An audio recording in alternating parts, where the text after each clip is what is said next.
This segment brought to you by Heinen Brothers Ag, farmers helping farmers by offering quality aerial and ground application, fertilizer, ag chemicals, and anhydrous ammonia. Call today to protect your crop yield.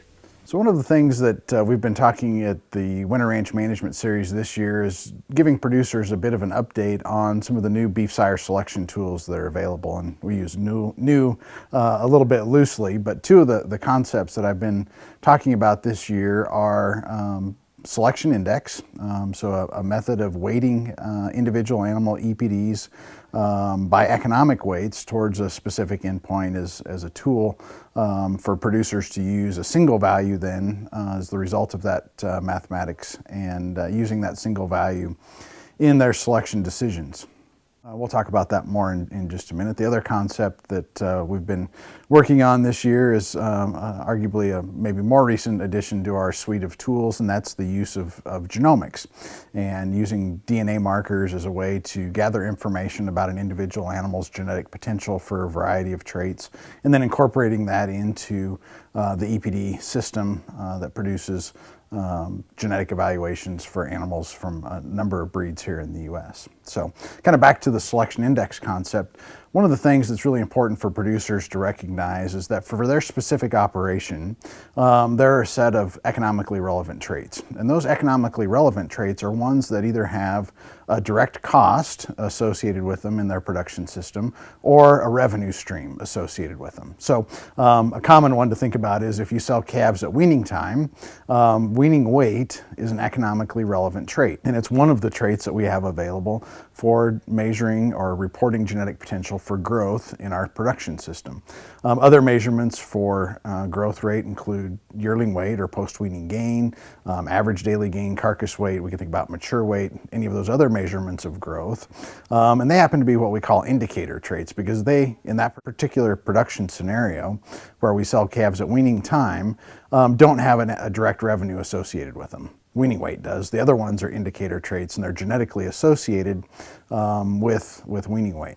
So what we do then is in the selection index is we put economic weights on traits like weaning weight when we have that endpoint, and other traits that are related to production costs, say calving ease, birth weight, maybe milk EPD of the cow, those sort of things that have a consequence in terms of the profit equation relative to the weaning endpoint. So one of these measurements is $W that's produced by American Angus, a number of other breeds, Simmental, Gelbvieh, Limousin, Charolais, Hereford all have selection indexes as well. And almost all of them are targeted towards some specific set of endpoints. So if you sell calves at weaning time, there's a weaning selection index. Many breeds also have what's called an all-purpose index or something that's related to that that says, okay, we're going to have a production system where we retain ownership of calves, put them through the feed yard, so there's emphasis on carcass traits as ERTs, but also keep replacement heifers, so there's economic weighting on the maternal traits as well. The nice things about all of these selection indexes is they provide a single value to use in the selection criteria of bulls, so instead of opening the sale catalog and trying to sort through 15 or 16 different EPDs, you can go to a single selection index that summarizes and appropriately weights each of those individual traits as they contribute to profitability for that particular endpoint. So one of the key things that I hope producers take away from our talks this year is that it's really important then, since the index is so driven by marketing endpoint, that you actually pick the right index to use in selection. A common mistake is for producers to use one of the terminal indexes that only weights growth and carcass merit of animals, so we're making the assumption all steers and heifers are going to slaughter. And they use that selection index in a system that is not a terminal system. So they actually keep replacement heifers back, or they sell calves at a weaning endpoint. So you have a disconnect between the traits that are in the selection index and the ones that are actually important in the selection scenario. And that creates a lot of problems in the selection system, and you decrease efficiency pretty dramatically.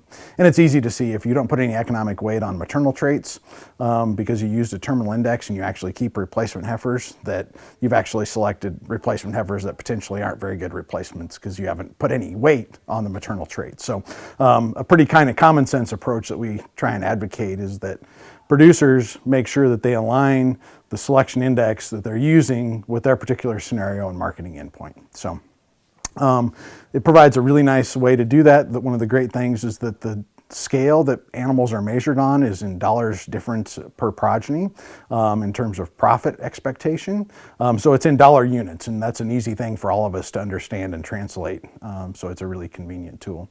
One of the other things that we hope producers do is that if you're going to use selection index, that you actually use it pretty much exclusively as your selection criteria. If you have a weaning endpoint, you use $W and also put selection pressure on weaning weight, now you've messed up your index because you've double counted weaning weight in your selection criteria. So try and withhold using other tools or EPDs in the selection when using selection index. One notable exception might be if you were using a particular sire to mate yearling heifers for their first calf. We might put some kind of criteria on, say, calving ease EPD as a way to make sure that we have adequate levels of calving ease performance to minimize dystocia. And the way you would do that is sort them up on the index that you're using and then go find the first bull in that list that meets your threshold criteria for calving ease.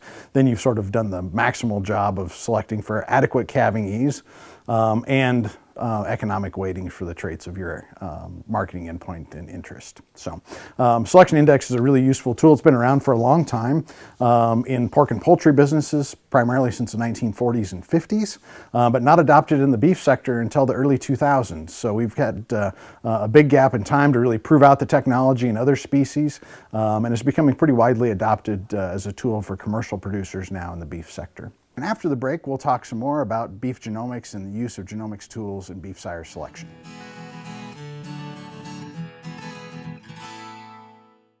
Soil is the life of a farm, and for 25 years, SureCrop liquid crop nutrition has helped growers produce abundant quality crops while preserving and improving the soils they steward. SureCrop offers complete soil and plant analysis with cropping recommendations, delivery direct to your on-farm storage, and quality crop nutrition custom blended for your field. Choose SureCrop for the assurance of excellence for your soil. Call today or visit their website for more information.